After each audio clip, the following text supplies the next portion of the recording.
Hi there, it's Jonathan Smith here. This is another COVID-19 disease update, and it's a short analysis so far today because it's still early. It's 11:50 in the morning in the United States. So this is for the 7th of March 2020. I will be doing another video later which will detail the statistics as they come around, but I'm waiting till they all come, information all comes in from that later on. So it's going to be a while. That way that I can get a more bigger picture of what's happening at the end of day, because it's still early in the United States. It's still kind of early in Europe. It's like 17, 18 in Europe, so it's still kind of early. Yeah, so there's been some big events happening, some big events in the United States, and I'm talking about things that are just dangerous, misinformation, and just weird. I can't really explain it. So in the US, Larry Kudlow, I spelled that wrong, Larry Kudlow claims the coronavirus is contained, as well as Conway. Now Conway, quoting, said, it is being contained. Do you not think it is being contained? And then claims it is contained. And Larry Kudlow is also making similar claims that it is contained in the United States, and it's not that bad. And I'm going to debunk that right now. So it is contained, yes. No, it's not. With pandemics, let's talk about SARS, the first SARS, for example. Remember, this is the second SARS, number 2 technically, but with the SARS outbreak, let's just say SARS outbreak. The reason why that didn't become a massive global pandemic is because it was actually contained. Now in history, most pandemics either get contained early before their numbers rise up into an uncontainable level, they can be contained, or they get snuffed out early and then the pandemic is over. Now in the case of SARS, it was stopped at an early rate, not a rate, but an early number of cases. So we are already globally past that by a number of 10. It is 10 times bigger than what SARS 1 was, and it is community spread across the whole world right now. There is no containing it. Some countries might be able to contain it in their borders by shutting their complete country down. Their borders, everything to do with outside influence can be shut down, as well as various methods that the government is in control of their people. In the United States, that is not going to happen. The government is not going to be able to control people like some countries will be able to, and this thing is going to continue to spread fast. Also, the United States is not going to shut down its borders externally or internally through state-to-state action.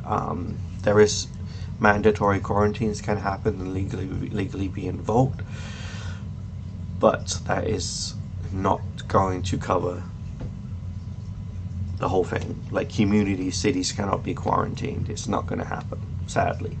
So it's going to spread from city to city, state to state. So what are you doing that? You know, a man from Boston recently went from Indiana to Boston, came back to Indiana, positive, and I believe there was one positive case linked to him in Indiana that has now been tested positive. So that's community spread. Okay, so universities are closing until March the 20th. It makes zero sense. This is just the weirdest thing. I'm all for places closing. I'm not saying it should close down, but I am saying that this is not gonna just die over in 13 days and then people will just be able to go about their normal lives. This is slowly going to get worse, and people's quality of life is going to decrease. People are going to start wearing masks everywhere, and it's going to just get worse and worse and worse. So there's no point. Like, in 13 days, this virus is still going to be in the early stages. This disease and the virus spreading is going to be early. It's not even going to be anywhere near peak. So what's the point in shutting things down early only to make the students more vulnerable when they go back in a few days? In a week, the United States will have thousands of cases. So it's like sending lambs to the slaughter, really. It's creating a false sense of it's an attempt to contain, thinking that 13 days of trying to contain this is going to work, but it's not. Okay, it might help lower the numbers down, but once the virus is growing in numbers, and once we reach March 20th and they open up and students going back, then the virus is going to spread throughout that community even more. So hand sanitizer is still unavailable to citizens. This is actually depressing. As I went over in another video, my town, for example, I've looked at 30 miles around my entire town. There is nothing, no hand sanitizer. This is going through various towns as well, 3 towns. There's no hand sanitizer available. And it's becoming a problem because this has been going on for a week now. People are unable to get hand sanitizer. Can't even order it online. So people are without, and I think this hand sanitizer is an important means to decontaminate yourself when you're out and about. And I think with people with having lack of that are just exposing themselves to this even more. I feel that this should be a government intervention, or should I say a town intervention, where the town is trying to get supplies and distribute them to people, or give people the ability to buy them in some way or another. Hand sanitizer, it shouldn't be that people are without a very important thing that prevents the spread of diseases. It's very important. Hand sanitizer is more important than people think. Yeah, so that is unfortunately a big issue, and I don't think anything is being done about it other than price gouging laws going into place and trying to get supplies into the stores. But the issue with that is that as soon as the stores get stocked, people go in and buy it up. Now this is what I find this akin to, and it's kind of going to get worse from this. When there's a Black Friday sale and on Walmart, where people go and they fucking, excuse my language, fight each other for it. It's just absolutely, it's insane. Like, people are aggressive, you know, and it's like they are willing to hurt another person to get a sale. What do you think it's going to be like when an important thing like this is so scarce and people will be fighting over it? Okay, there will be people going into the store and ripping stuff off the shelf and just walking out the store with it if the cashiers refuse to sell them bulk.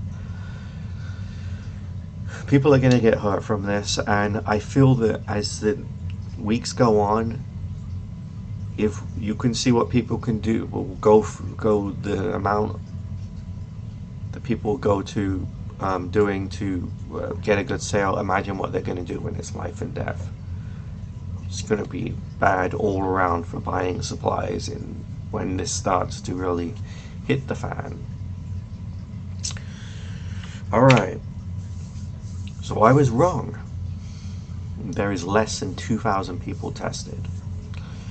Only 1,895 people in the United States has been tested to date.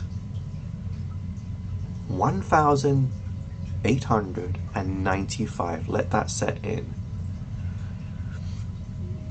With a country with millions and millions of people, 300 plus million people, it makes no sense at all.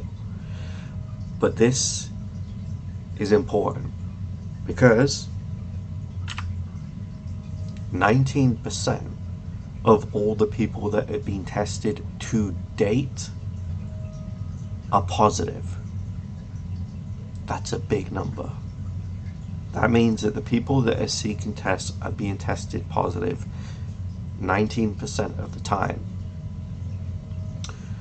What do you think is going to happen when the United States starts testing tens of thousands of people a week?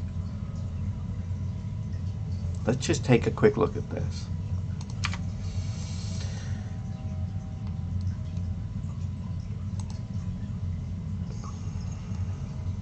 Okay, so I am going to go over here, and this is from today, and let's just take a little look at this. 365 people, and 19% of those are positive. And this, what should I say? No, sorry, 365 people are positive out of the number of 1,895. This is a small amount of tests. Let's just think about this a little bit. Let's imagine that 10,000 tests were taking place. So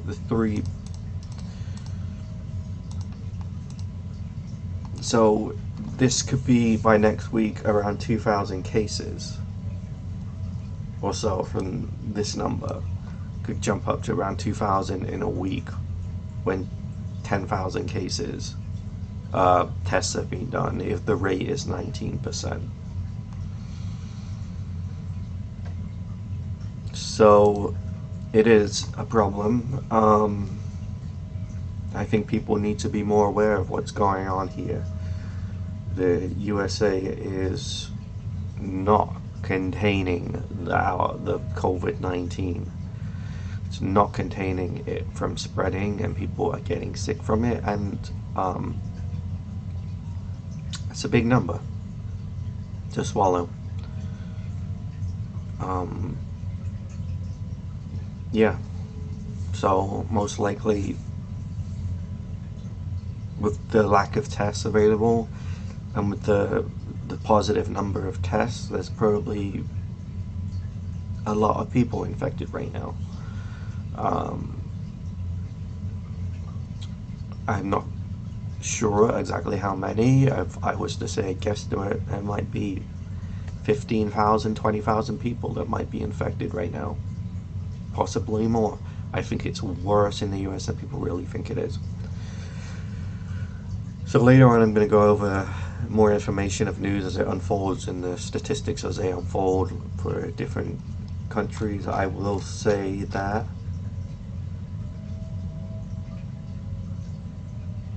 I believe I'm not sure what the number was yesterday exactly. Let's see.